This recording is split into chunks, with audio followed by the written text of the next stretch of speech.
Latest on the transfer news sanibona bafethu uVandile so I'm back again with indaba zala ku PSL indaba ke bafethu ehamba phambili namhlanje uHugo Bros ubalethile ke abadlali ubabizile abadlali abawo representa iAfcon abawo representa ibafana kahle kahle kwiAfcon njengoba nje ibabizile Orlando Pirates iannounceile ukuthi abadlali ababiziwe kwiPirates abadlali abangakanani na abadlali abawu9 players from iOrlando Pirates. If you look at these players, Oswina Police, Sbisi, mase kuba uMoremi, mase kuba uMfukeng, kuba uSibombule, kuba uMbokazi, kuba ubani uTalente Mbatha, kuba uEvidence Makgopa, mase kuba uSipho Chain.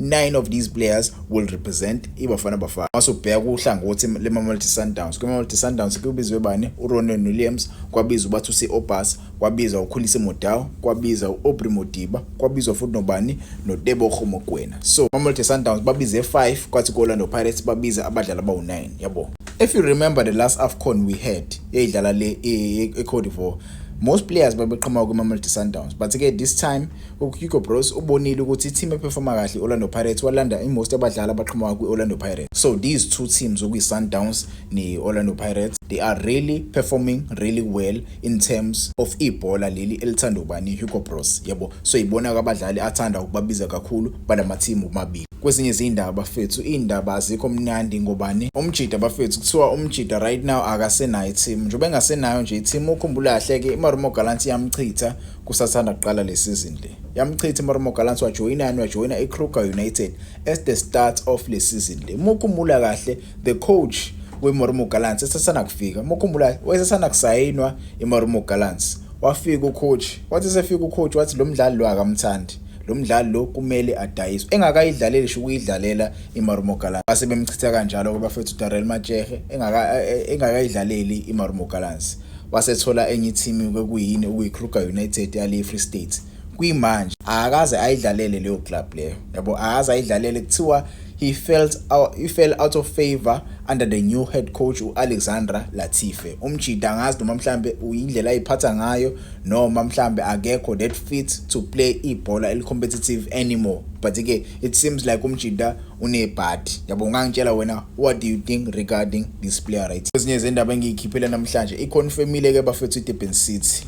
Confirmile ukuthi they have parted ways with Kevin Hunt. Mukhumbula kahle ke iDurban City currently they are sitting on top 8. Njengoba nje bek top 8. This is very huge for a team enjenge Durban City. Ngoba iphuma le ehlathini nase ke statement abaskiphile kuthiwa Durban City Football Club can confirm that the club and the head coach Kevin Hunt have parted ways by mutual agreement effective immediately. The decision follows discussions between the club's board and directors and Kevin Hunt. Babheke ama review ukuthi i-team ama objective e-team ukuthi akanjani yabo babona ama objective babona ukuthi kahle i-team ayiyi kule ndlela le abebefuna iye ngakhona angazi mhlawumbe ngokwawo bayitshela ukuthi bangayithatha yini iBetway Premiership besuka ehlathini nalabadlali laba banabo singesazi ke phela i-ambitious kakhulu bafethu Durban City. We are going to see ukuthi ubani ucoach abazoma appointer ozokwazi ukuthi abanikeze lento abayidingayo yabo maningi ama sponsors abawatholile so I'm sure ama sponsors amaningi demand lapha they want to see the team performing. So if the coach is not giving the results izinto kanje bafethu izokwenzakala. Durban City ifikile and inama sponsor amaningi kumele coach ubanikeze ama results. Nibabonile indlela abadlala ngayo basethana kufika yabo right now indlela abadlala ngayo ayikho mnandi for ama sponsors but again you can tell me what do you think about this situation. Kwezinye izindaba bafethu the former TS Galaxy striker uZenad Zalmovic is back on the market following his departure from a club le aye kuyona le yase Iran bafethu le club le igama layo iZob Ahan yabo mukhumbula kahle ke umjida bafethu washaya amagoli awu12 for iTS Galaxy in all competition 12 goals. Lo mjida istriker sangempela namanje kusangixa ukuhamba kwakhe la eSouth Africa but ke umjida he is back on the market uyi free agent currently asazi noma ikhona any team ezokwazi ukuthi iye kuyena iyomlana. He's a very good striker this guy. He just needs a top team that can accommodate him and play ngale bhola lilathanda ukudlala. Kwezinye izindaba eziphumile kuthiwa iTS Galaxy is on the verge of completing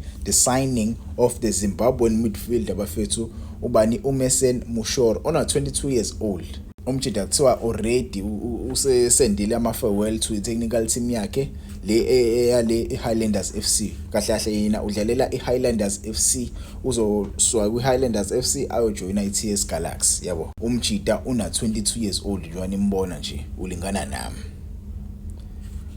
nami.